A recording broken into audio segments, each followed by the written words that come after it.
Welcome back to Caffeine Confessionals. My name is Allan and we're here to talk about the Challenge All-Stars Season 3, Episode 3. I'm joined by my lovely co-host. We have the Southern Gentleman, Luke.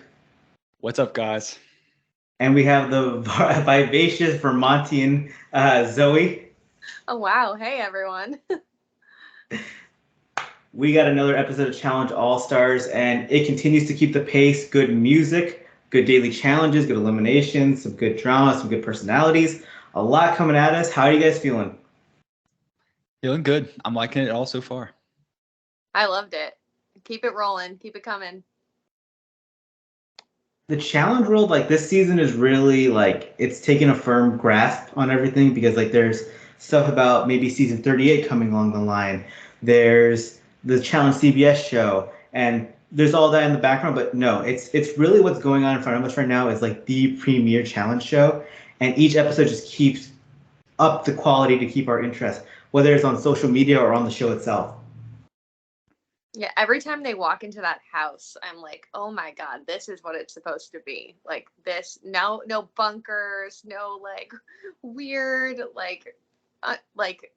island or invasion type situations. Like this is what the challenge is supposed to be, a vacation house with a bunch of messy people.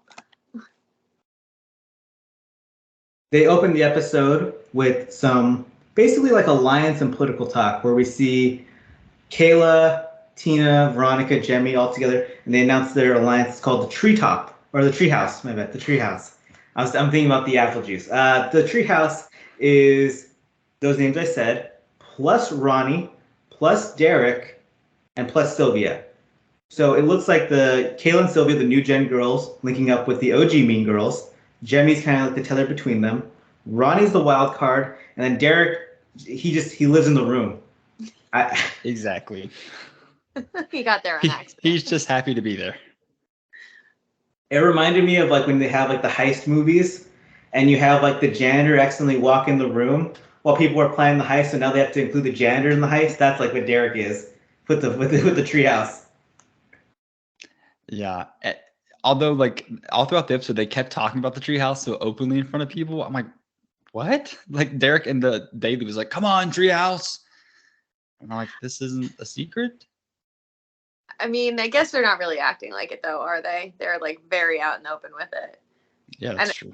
In a way, I think Derek is kind of the perfect guy to have in because I think that he's kind of moldable to what they want in terms of they can get him to vote a certain way. And he has a lot of connections with a lot of the guys. And he's a physical threat who it will probably get in positions of power, and they can use that to their advantage.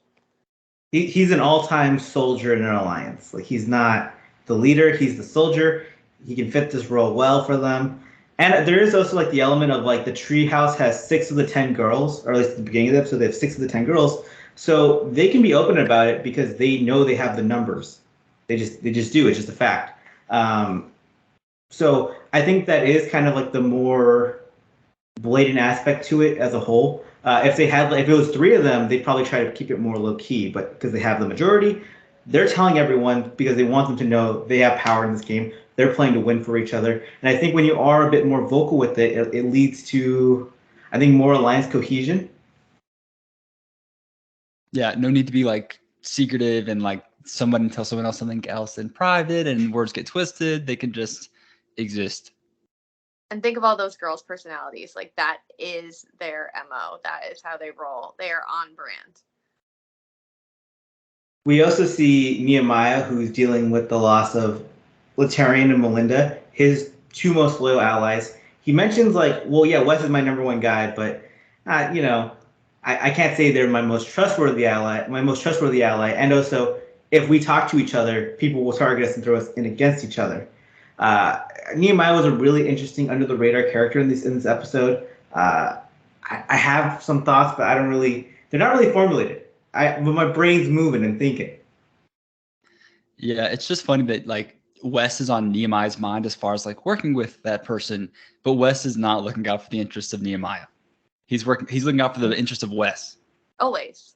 And that's what they all should be doing as the bottom line.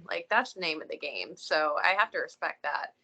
But yeah, I mean, and part of being aligned with Wes means that you're wearing a bulletproof vest all the time, because if they can't hit him, they're going to come for you.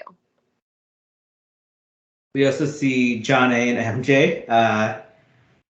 They're talking by the pool.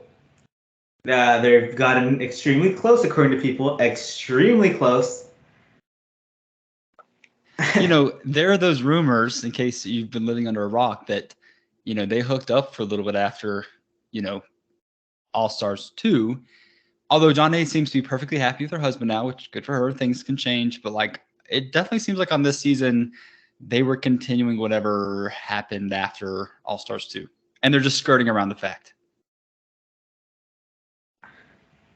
I did get to meet her and her husband last Sunday or last Saturday in Los Angeles. She had no idea what I was saying. The club was way too loud, but she was an absolute delight. She had no clue who I was, but she is gorgeous. She's amazing, and she's kind. I'm rooting for her. I'm rooting for her and whatever appendage she has with her. They do talk about the idea of like a temporary alliance with Wes, because like he's such a big character, but he could actually be an asset to them, because they are kind of on the outside with the treehouse existing. And also for MJ's game, a guy like Wes is good because he'll go after the bigger targets that MJ probably wouldn't.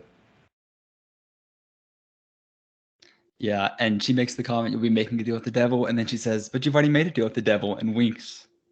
I'm like, what's that mean? I'm loving this feisty Jonna this season. Like, I think that she knows that she can't totally fly under the radar this time.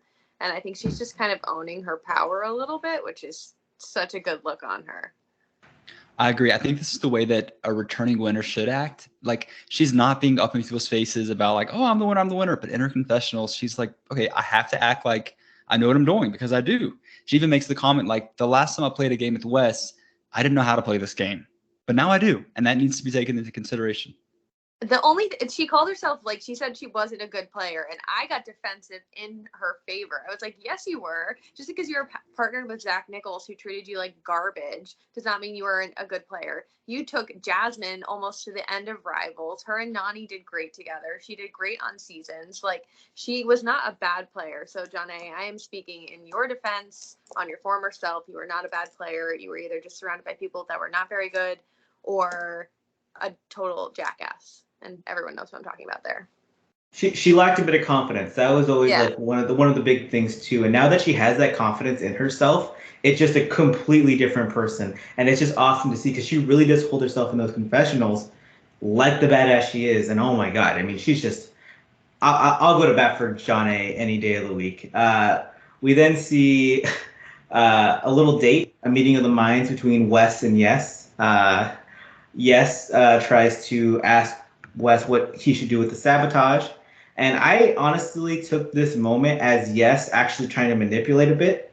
I think he really wanted Wes to say a name so that Yes could be like, oh, Wes is trying to go after this guy, paint a bigger picture on Wes. God damn it, their names really. And I think Wes really did a good job in playing the logic element of like, well, I had the sabotage and I didn't sabotage you, because he's just kind of trying to poke holes at Yes's morality. But I think it fell through once Wes said, like, he kind of threatened him at the end. It was a very interesting dynamic. Yeah, neither one of them are stupid by any stretch of the imagination. But it was fun to watch. It was fun to watch people that are actually smart have a conversation about something like this. But I do think that Wes blew it at the end, where he's like, "If you do use it on me, I'm coming for you," which totally validated what Yes was saying to begin with, that could he trust Wes? Is Wes going to be, a team player for a little bit?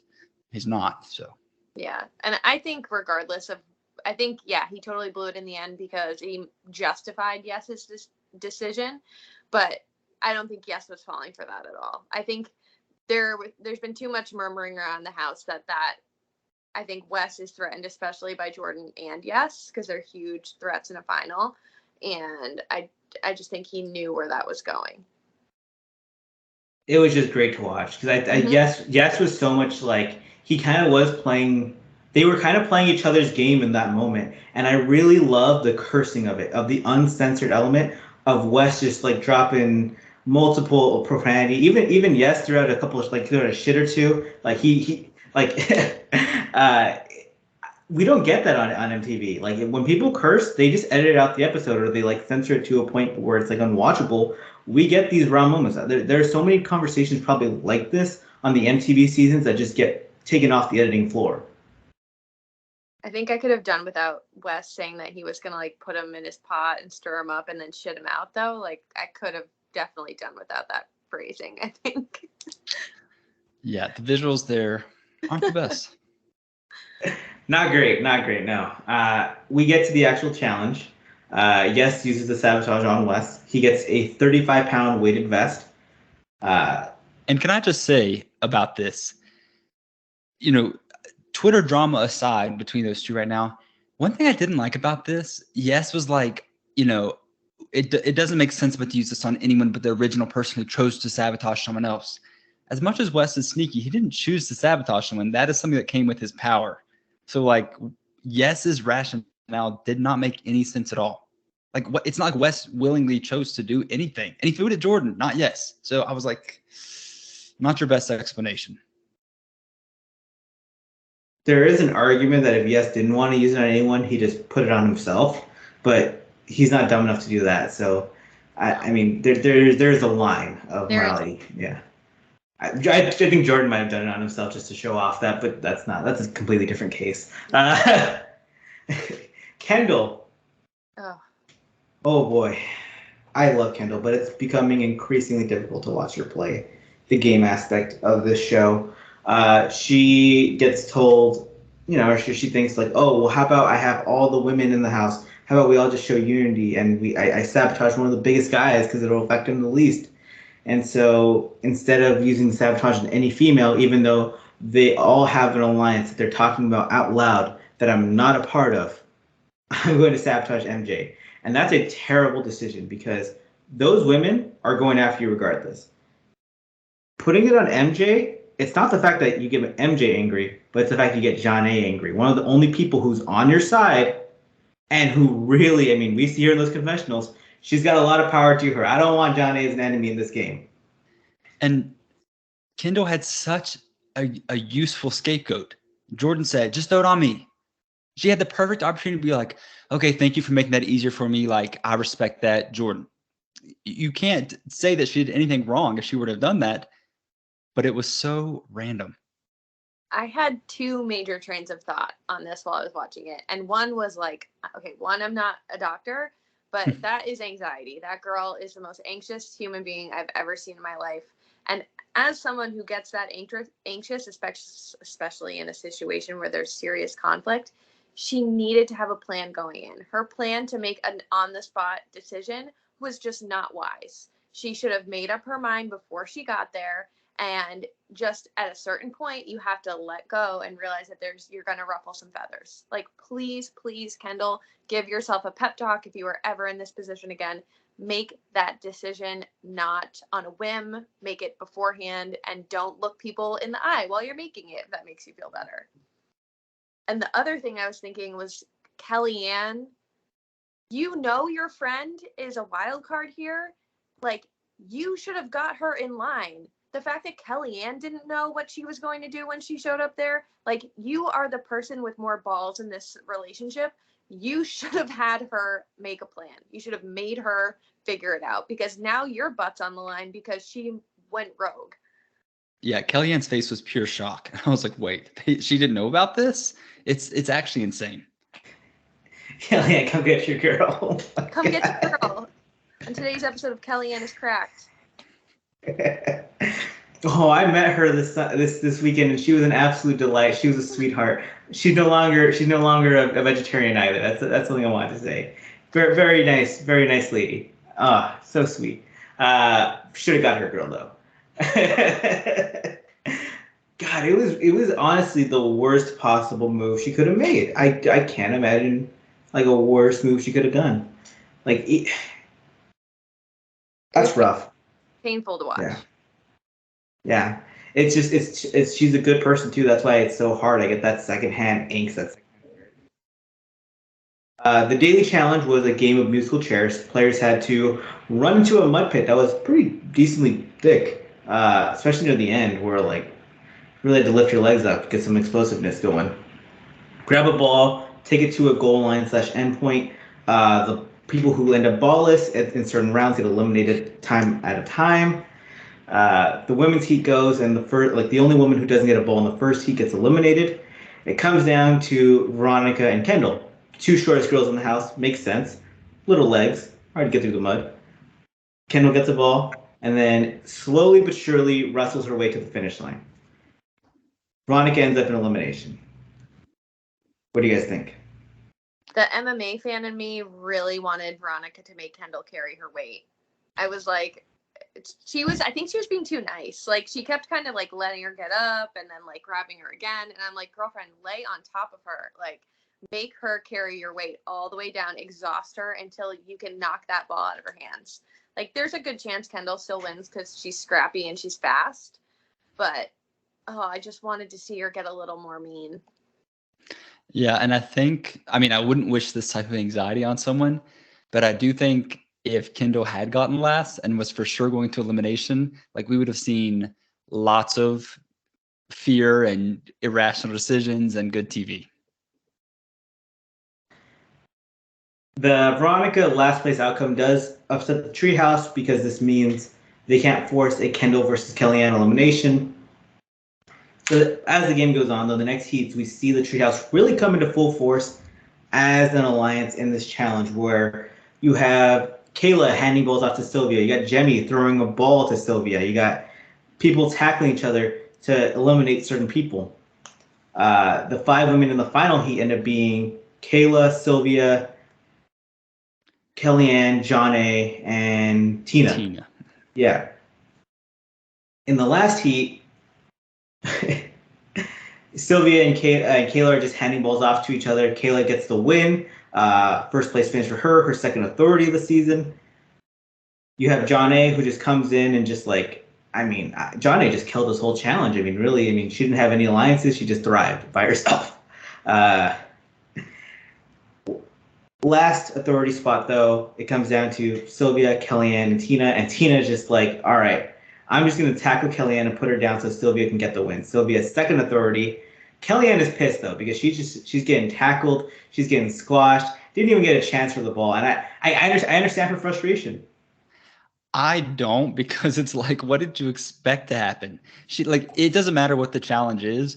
She's going to get frustrated about something that is a crucial part of the game that's bound to happen regardless, and she's going to be mad about it. That is the game. That is 100% the game. I have to say, watching it back, I was super impressed with Kayla and Sylvia with that last handoff, and Kayla barely beat Jonna. And when I first watched it, I was like, okay, it doesn't really matter. They're going to be in the authority. But then I was like, oh, no, that's a huge deal because now Kayla gets the power to sabotage instead of Jonna. And that couple of steps made a huge difference. Kayla was super smart throughout that whole challenge, though. She had the running down the edge thing, which must have been faster because she did it all 3 times and was staying really close and staying more on top of the mud, it seemed. I was surprised that more people didn't try to follow her lead there.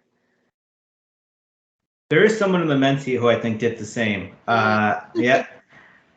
Very smart move by her. And also one of those moments where, the age difference. I'm always someone who thinks, some of the age difference with this stuff doesn't matter. And then I watch this and I'm like, you know what? This kind of feels like she's beating up on these. Naya had her, tackled at one point. She just got right away from her. I was so impressed. You know who was really good in, the first heat? Ronnie. Ronnie really, she just did a shiver to Naya. She was running through, and she's not tall either. She was just going through it really impressively and up the middle, which was probably the hardest part. She didn't win the challenge, but I was actually very impressed. She showed something there for sure. The men's heat goes, and MJ reveals, I have a bad knee. Something we didn't know about. Something we just haven't known about. He apparently has a bad knee going into this season. He and Wes have the weighted vest, and it immediately affects them because when they try to take a step in the mud, the weight just brings their chest down and they just crumble to the ground immediately. It's between basically the two of them for last place. Something really interesting to note, though, is that Jordan was holding 2 balls, drops one in front of Wes. Yeah, that did not go unnoticed. I was like, nice little dish there. And it never got brought up in the episode, but I would have been looking out for that, especially considering Wes is making a big show of acting like he's coming for Jordan. Yeah, well, I'm the idiot who didn't notice it. So now I'm just like, oh, wow. That's interesting to think about. But yeah, didn't notice. If it makes you feel better, Luke, in my written recap, I didn't notice at all. I didn't notice at all either. It took someone commenting, it's all like, Wes didn't get an errant ball. Jordan had 2 and he dropped one. I was like, what? He dished right to him. Yeah. So Jordan keeps Wes alive. MJ goes directly into elimination. And it's the first time he's ever lost. And Kendal is, I mean, a big reason because like that weighted vest did play a part in it. The men's heat goes on. And in the second round, we see Yes tackle down Nehemiah when Nehemiah doesn't have a ball. And at a certain point, neither of them were close to a ball, but they were just scrapping in the mud. And Nehemiah gets pissed off because to him, I'm going to defend. I'm not going to defend him because I think Nehemiah acted like a jackass after the moment. But Yes is someone who said he didn't like the sabotage element, and now suddenly he's going after Nehemiah, who wasn't even close to a ball, and is like holding him down. When Nehemiah has mainly stayed out of the West Yes drama, so now he's gone after his best friend. He's holding him down in a challenge where they're not even close to a ball. It did kind of seem a little bit suspect, like from an outside perspective, but Nehemiah just acted like way out of card right after. I just think it's a classic case of Kellyanne, because like it's something that's inherent to the game happening, and you're going to be mad about it.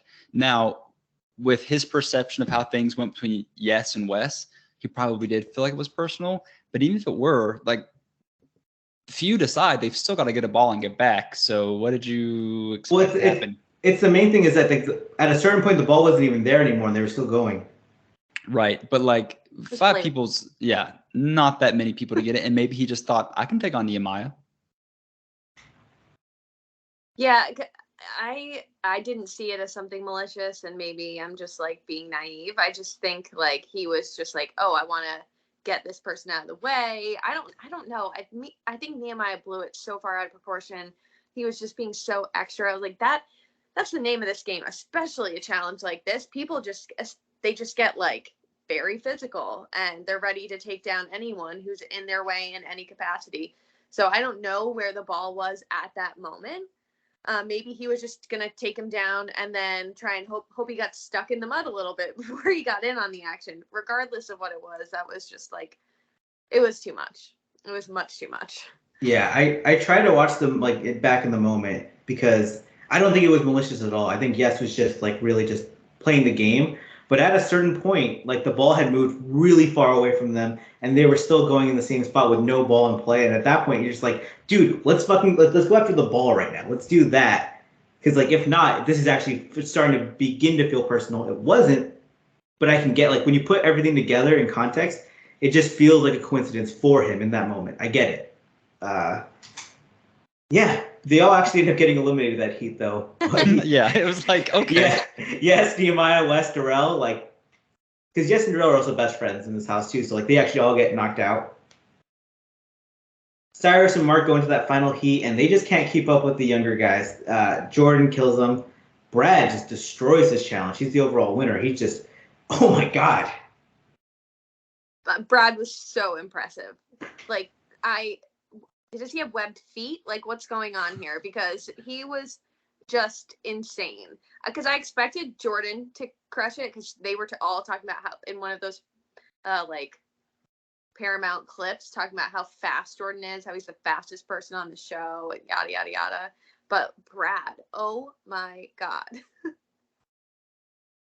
I think a lot of people regard Brad as one of the top players like in the show's history, but even this one was like, are we sleeping on Brad? Are we not like talking? I was like, damn, this guy's so good.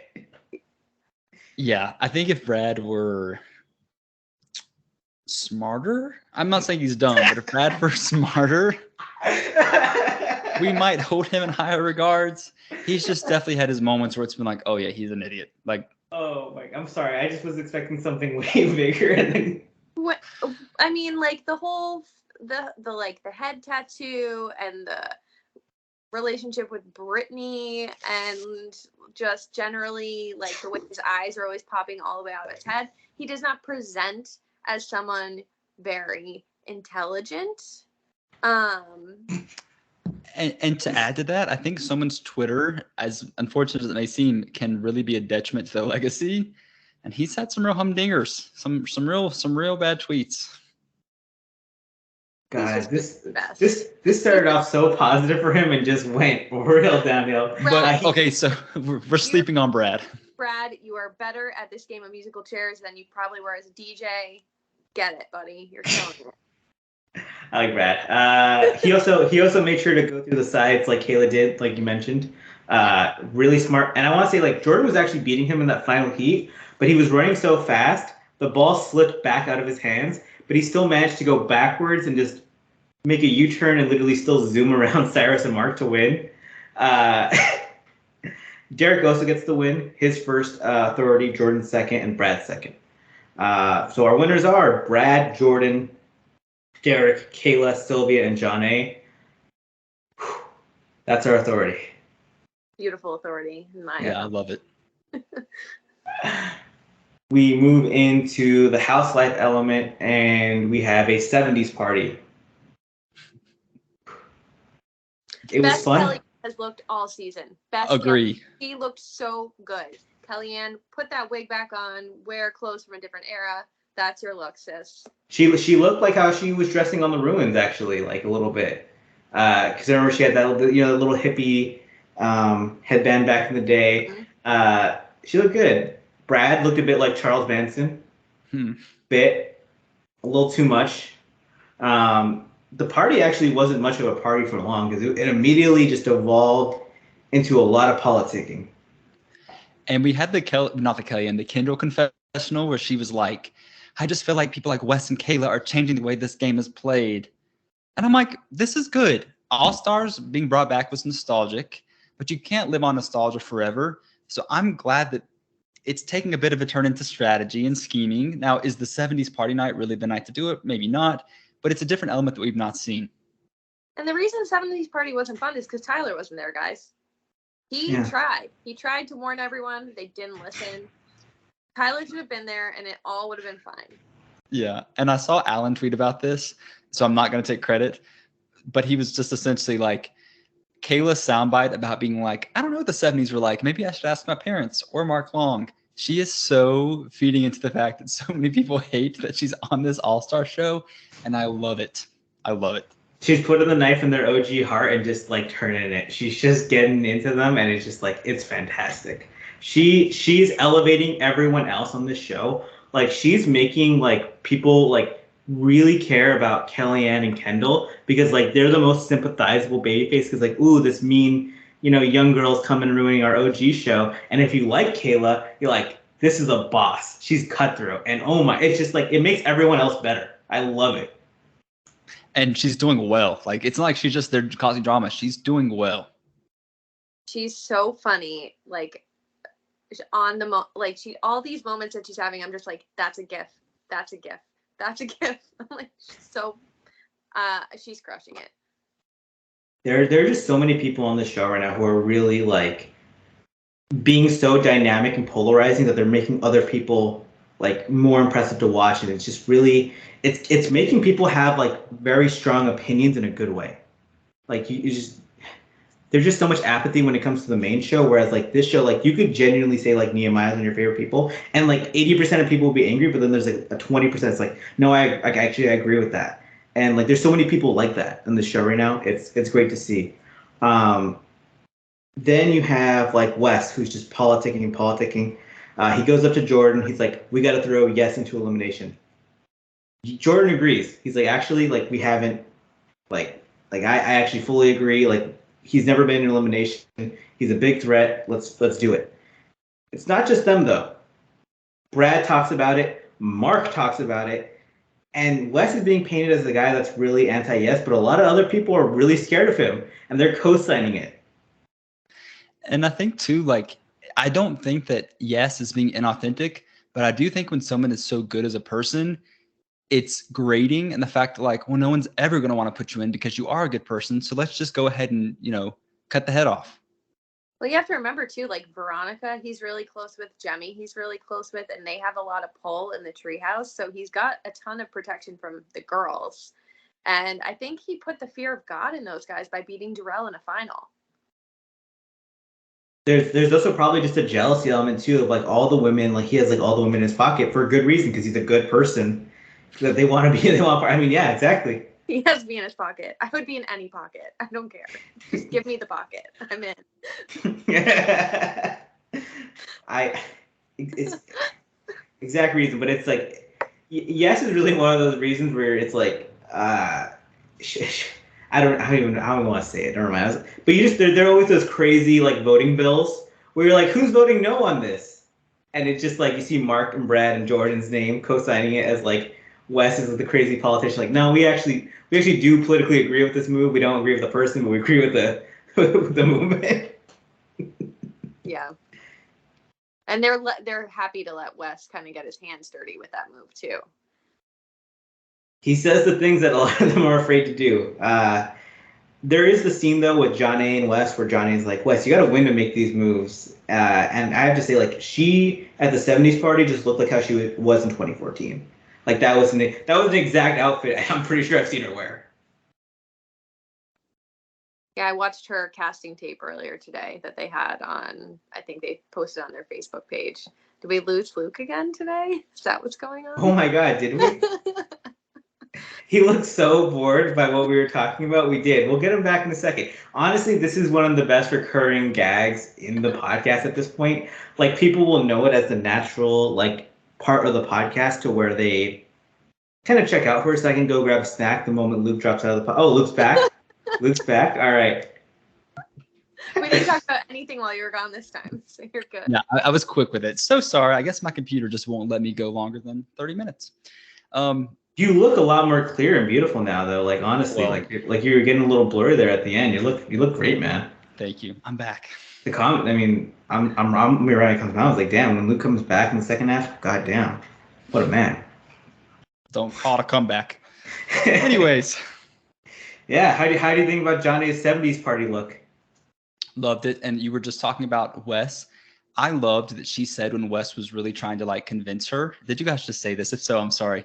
But John A was like, Wes, you have to win to be able to have this power. And here's the thing.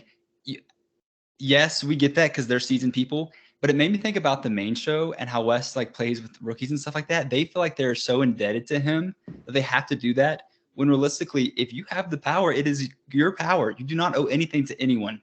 But yes, party was nice. Love John A. Yeah. Needed Tyler. I felt empowered for John A. listening to her say those words. I was like, yes, you are in charge. You are writing your ticket. Do not let him trick you into anything.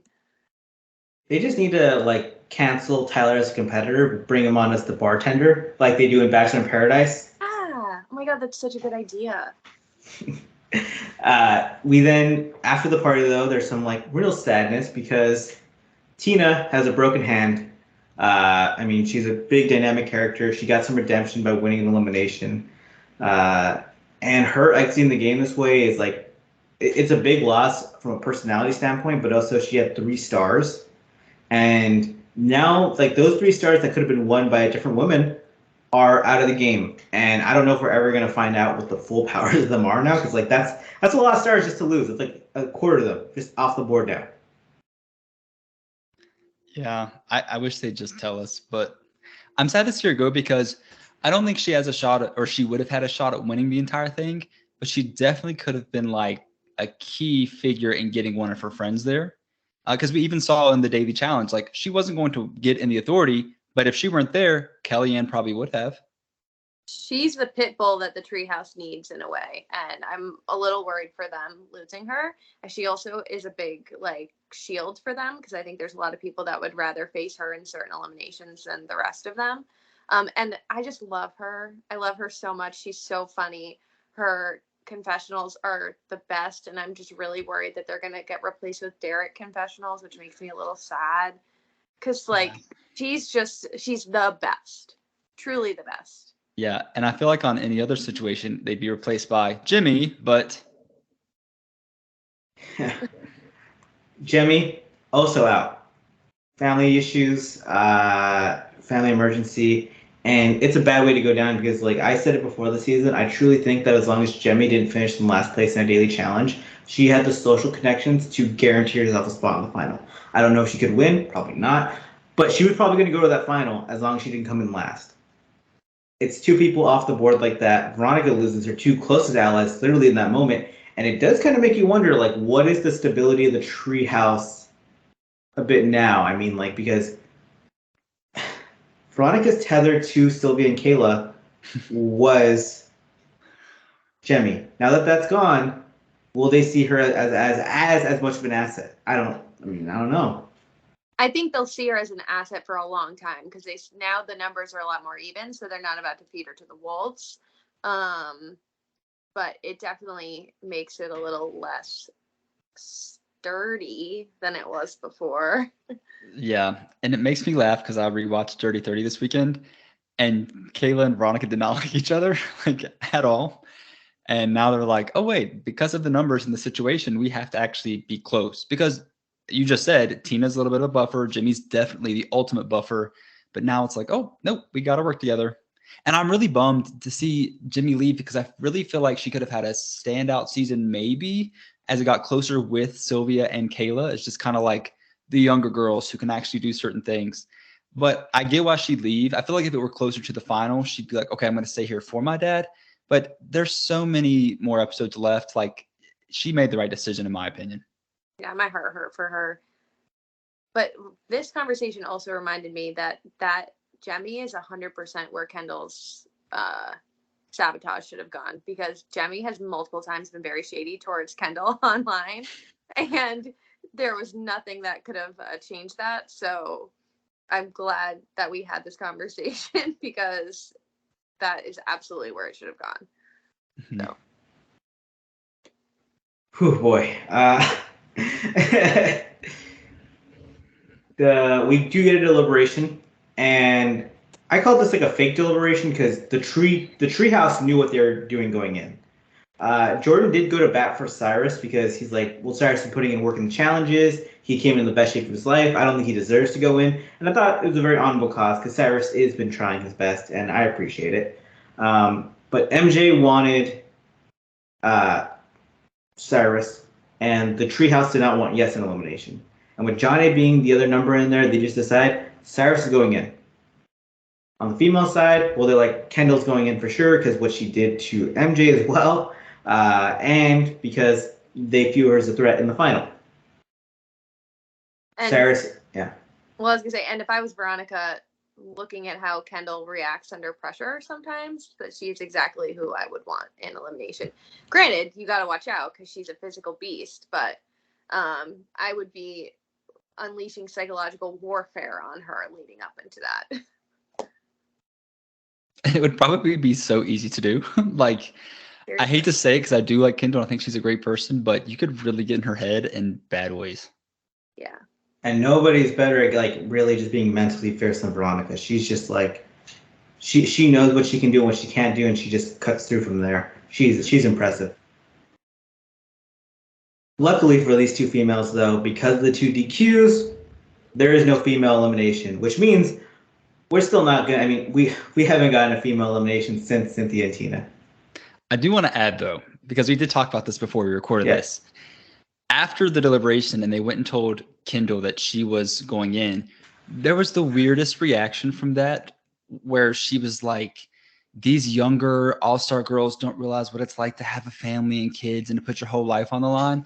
And I really hated that because it so invalidates anybody's personal reason for coming onto the show. Like, perhaps Kayla's planning for her future. Perhaps Kayla just wants money. Like, your children do not like mean you have more say or stay in the house. It was just, ugh.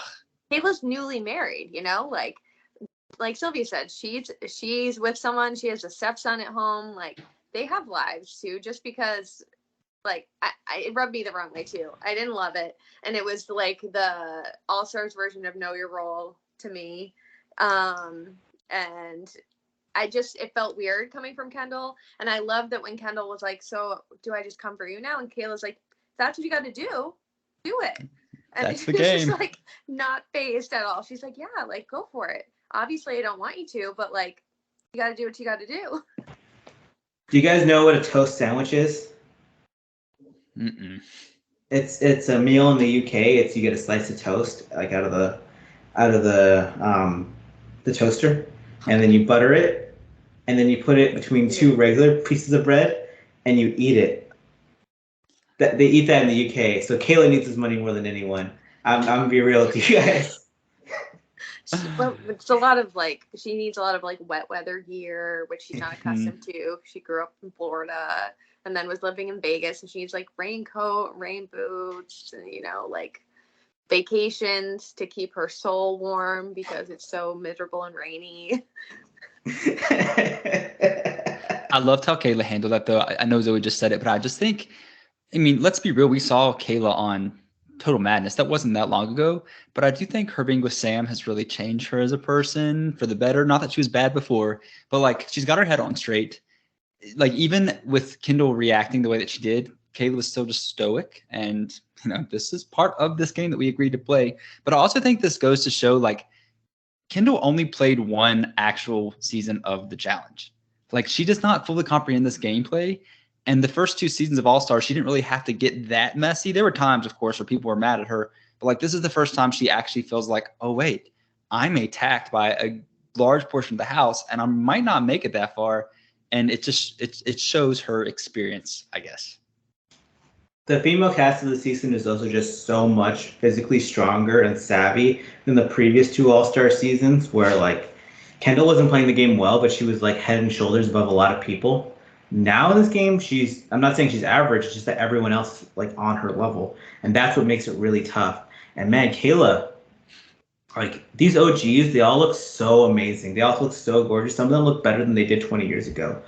But when you put Kayla in the room with these people, she looks so vibrant and gorgeous and glowing. And it's just like, my God, it's not even like she looks just on another level. My gosh. She's the best. She looks the best she's ever looked. Period. Like she's so stunning and she's glowing from within and she's loving fucking with them, which is just like making her she just looks so fucking good. Every time she's on screen, I'm like, holy shit, you're gorgeous. And I noticed today, which for the first time, because usually when she's on the screen, I'm just like glued on her face, but her rookie photo is so funny. I don't know if you guys have noticed it. It's so weird. I was trying to take a screenshot and I could, and like, cause she looked gorgeous, but I kept looking at that little photo. Like, it was a contrast for sure. They picked a very unflattering photo of her. They did her real dirty.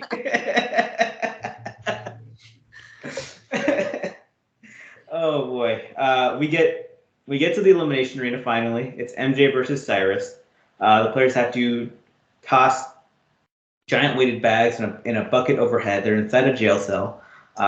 Once the thing like lowers down, like they get enough weight into it, a wall opens up. They then have to break down a smaller wall, which they will then, with a hammer, they'll just try to get through, escape it, go to a bell, ring it. First person to do it wins the elimination. MJ feels good because he's a former contractor, or he is a contractor, and Syrus feels good because he's a former college basketball player. They go in. Syrus really struggling at the basketball part. Part of it is he misses one, and the bucket just keeps swinging, and he doesn't ever like take a moment to let it stop. I also feel like he could have timed out his throws. That's what he was just like hucking them. Like I don't think he was really thinking. I think he was so stressed. And the other thing I was thinking too is how much taller is MJ than him? Because it seemed like a much easier throw for MJ, and I don't know if it's because he's got a few inches and that made a big difference.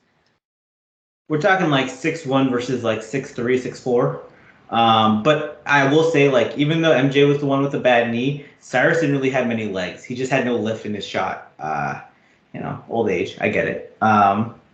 I don't jump as good as I did a few years ago. It makes me real sad. Well, I feel like Syrus too. Like he obviously looks great. He's lost so much weight. He's trimmed down, but I feel like a lot of cardio can really like weaken you if you focus too much on that. And I think that might be what it is. Plus his old age. He's old. Got old bones, man. Yeah. MJ gets his wall up first.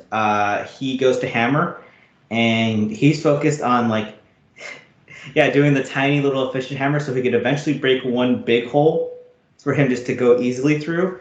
I understand the strategy, but then Syrus gets his wall down eventually, and he's just swinging and swinging and swinging, and he's putting in work. My heart was racing. I was like, because I was rooting for MJ by extension of Jonna, I think. I don't care that much about MJ, but I care about Jonna. And my heart started like beating really fast. I was like, who's gonna win? Oh, me too. Because I kept being like, you can fit through that hole. You crawling through that hole will break down part of the wall. Come on. I loved it too because like normally these eliminations they edit it to make it look close, but then you have Brad literally do's like, oh dude, I'm tripping out so bad right now. Like what's going on? Like Brad like sounded like he was coming down from like acid. Like he just like he had no idea what was going on. But like that's how tense that elimination was. So like, goddamn, I'm proud of Syrus. Like he really did put in work this season. And yeah, I really wish he just maybe tried to go through that hole. MJ gets the win. MJ gets it. It's a good win. Gives him 3 stars too. What do you guys think? I feel like we're like weeding out. I don't want to say weak people because like Syrus is definitely not weak, but like we're just getting really strong. Everybody. I mean, they started off strong, aside from a few, but like they're really a strong grouping of people. Yeah, we're getting down to like the nitty gritty, and I am curious to see how MJ's injury like treats him moving forward. I think that is likely to make him a target again. But impressive win. I still want to see what these stars do, so hopefully we get to find out. Who knows? Yeah, every matchup is going to be stacked on the guy's side too, because like Syrus isn't weak, but it's just like now that he's off the board, there is no easy vote. Because he mentioned he's like people just vote me in because I'm the old guy that people think is weak. That vote isn't on the board anymore, so people have to actually like play the game and make big moves. Brad has a sabotage. I'm guessing he'll use it on yes. I would think so. Yeah, and it looks like maybe that wouldn't be the best move. It looks like we're getting a math challenge next week, and I feel like even if you sabotaged yes in math, he would still do pretty well. Do they do that when they use it though? No, they don't. You're right. That's a good point. So I mean, imagine yes wins that challenge with it. I bet he does. He's gonna look so badass in the edit. I'm not gonna go again. I'm not gonna call more people stupid than we already have in this episode, but I think it's very possible. I mean, he's a former math champion. He has to. I mean, he's an architect. Hey, but Brad's a former math teacher, so.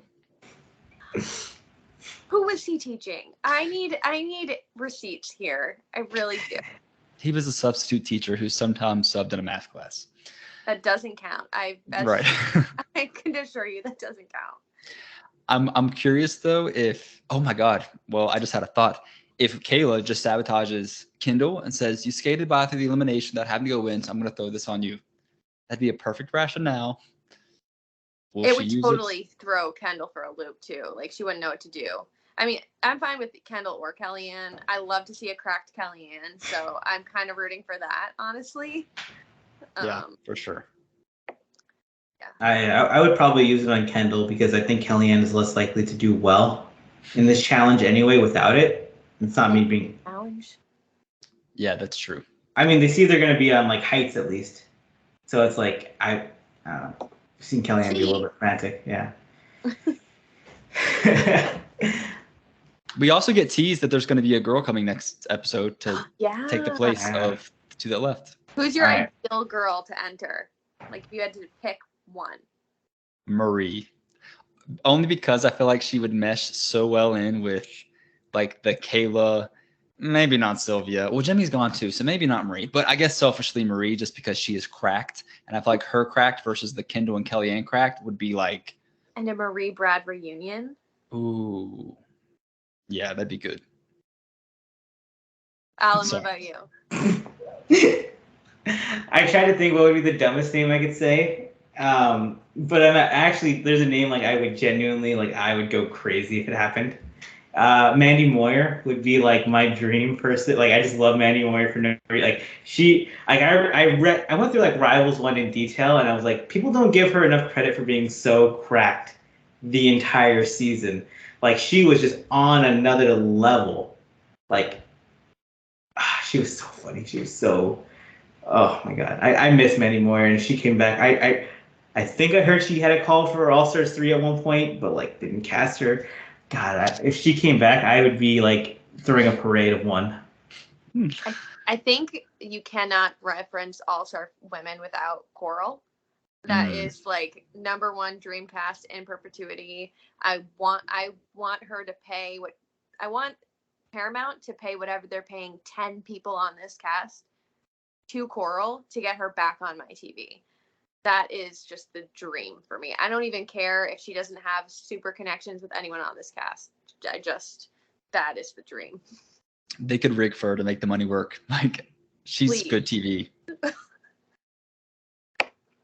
Before we end the podcast, any last thoughts? None. Just excited for next week.